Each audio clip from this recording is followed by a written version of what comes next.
नमस्कार स्टार अभी तक चैनल में आपका स्वागत है। खबर राजमहल विधानसभा क्षेत्र से भाजपा प्रत्याशी के रूप में चुनाव लड़ रहे अनंत ओझा से संबंधित है। अनंत ओझा ने प्रेस कॉन्फ्रेंस कर बताया है कि उन्होंने जो राजमहल की जनता से वादा किया था उसे उन्होंने पूरा किया है। खासकर साहिबगंज में गंगा पुल का निर्माण हो या फिर सड़कों का जाल विधानसभा क्षेत्र में फैलने की बात हो, सभी वादा उन्होंने पूरा किया। इस बार अगर राजमहल की जनता उन्हें मौका देती है फिर एक बार राजमहल विधानसभा क्षेत्र में विकास की गंगा बहाएंगे। उन्होंने पार्टी द्वारा जारी घोषणा पत्र को संकल्प पत्र बताते हुए कहा कि यह झारखंड के भविष्य के लिए वरदान साबित होगी।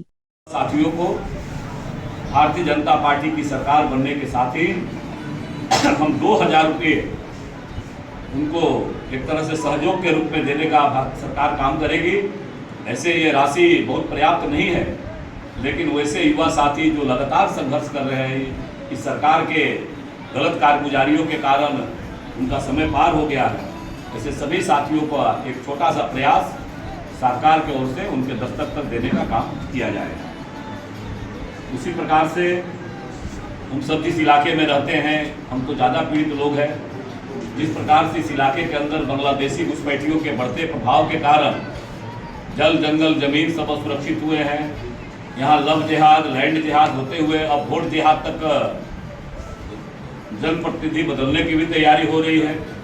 ऐसे सारे विषयों को लेकर के भारतीय जनता पार्टी इस रोटी बेटी और माटी की जो पुकार है, इस पुकार को सुनते हुए हम बांग्लादेशी घुसपैठियों का भारतीय जनता पार्टी की सरकार आने के बाद बांग्लादेशी घुसपैठियों के खिलाफ हम एनआरसी लाने का काम करेंगे और एक एक बांग्लादेशी को चुन चुन करके न केवल साहेबगंज जिला से बाहर बल्कि बांग्लादेश के सीमा में भी उनको घुसाने का काम भारतीय जनता पार्टी की सरकार। देखिए, केवल 2 आरोपी नहीं, अगर आप सभी यहाँ का स्थानीय मीडिया के बंधुगण हैं, हमेशा हमसे संवाद करते हैं। मेरे प्रयास से 5 आरोपी की हम लोगों ने लगातार मेहनत करके 5 आरोपी का स्वीकृति कराने का काम किया।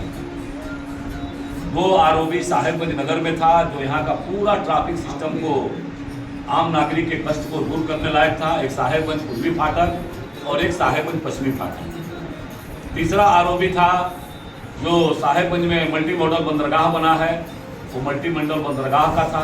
चौथा आरोपी था महाराजपुर के आगे जो LHI का 4 लेन था, उसका था।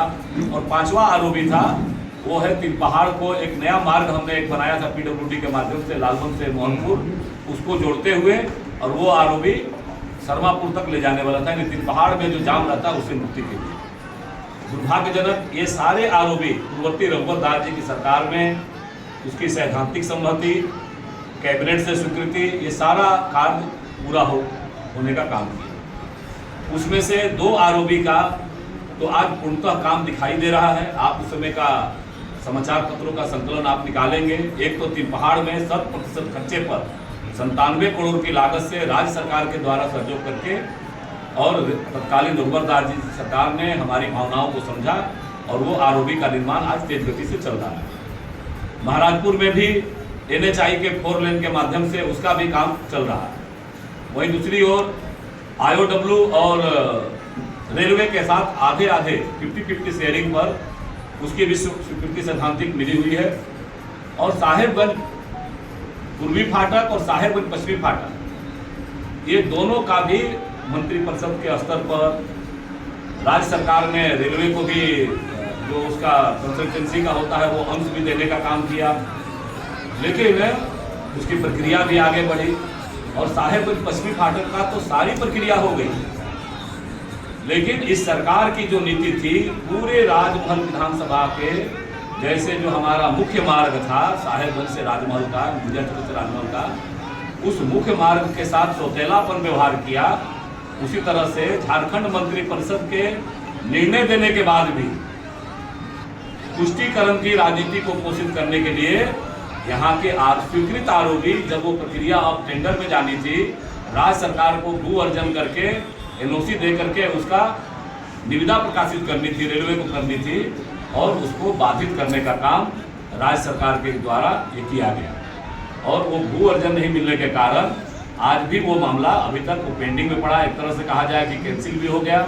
रेल के अधिकारियों ने सार्वजनिक रूप से कहा, फिर अथक प्रयास से उसको नए सिरे से स्वीकृति दिलाने का काम हुआ और मैं ये विश्वास दिलाता हूँ कि भारतीय जनता पार्टी की राज्य में सरकार बनने के साथ ही ऐसी जितनी योजनाएं जो साहेबगंज जिले के विकास में एक सशक्त माध्यम होगी, यहाँ की जनता का प्यार और आशीर्वाद मिलेगा, तो मैं विश्वास के साथ कहता हूँ कि 1 साल के भीतर, मैं फिर दृढ़ता के साथ कहता हूँ कि 1 साल के भीतर साहेबगंज पश्चिमी रेल फाटक पर आरओबी का निर्माण, साहेबगंज पूर्वी रेल फाटक पर आरओबी का निर्माण, साहेबगंज में टमटम स्टैंड के पास एक रेल अंडर ब्रिज का भी सैद्धांतिक स्वीकृति रघुवर दास की सरकार में हम लोगों ने कराया था, उसका निर्माण। उसी प्रकार से यहाँ का इंजीनियरिंग कॉलेज स्वीकृति है पूर्ववर्ती रघुवर दास जी की सरकार में, जिसका आज तक जमीन इन्होंने उपलब्ध नहीं करा पाया। ऐसी जितनी भी पेंडिंग योजनाएं हैं वो सारी योजनाएं 1 साल के। उसी तरह से राजमहल में कृषि विज्ञान केंद्र स्वीकृत था 3 करोड़ से अधिक की लागत से, उसका आज तक स्वीकृत काम नहीं हो पाया। राजमहल में 36 करोड़ की लागत से हमने पेयजल योजना स्वीकृति कराई थी, 5 साल बीत गया, 5 साल में जैसे तैसे उसको ठंडे बस्ते में डाल दिया गया। ऐसी एक राजमहल के अंदर एक हमने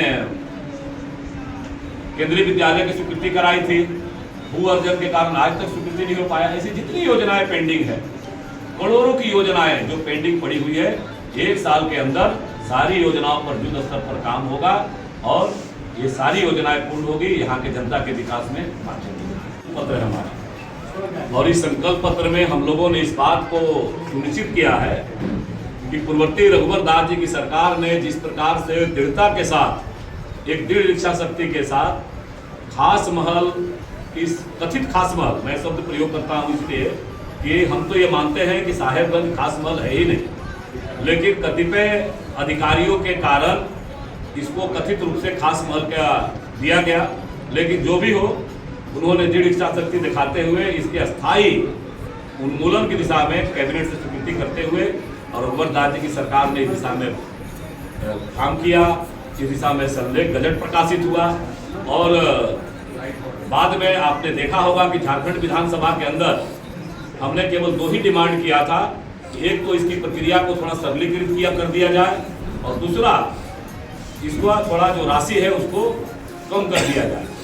और सरकार ने और सरकार के जो नुमाइंदे आदरणीय मुख्यमंत्री हेमंत सोरेन जी की सरकार के महत्वपूर्ण मंत्री 2 यानी कि मुख्यमंत्री जी भी इसी जिले से आते थे और जो संसदीय कार्य मंत्री थे वो भी इसी जिले से आते थे। उन्होंने विधानसभा के अंदर कई हमारे सवाल पर लगातार हमने सवाल उठाया और उन्होंने कहा था कि हम इस काम को पूरा करने का काम होंगे। लेकिन 5 वर्ष बीत गए, 5 वर्ष बीतने के बाद भी इस सरकार ने आधा दर्जन के बाद लगभग 5-6 बार हमने सदन के अंदर इस आवाज को उठाया, लेकिन आज तक ये सरकार समाधान नहीं की। ये भारतीय जनता पार्टी के संकल्प पत्र में इन भावनाओं को हम लोगों ने रखा है कि खास महल की प्रक्रिया को सरलीकृत करते हुए हम जनता को उसका अधिकार देने का काम करें।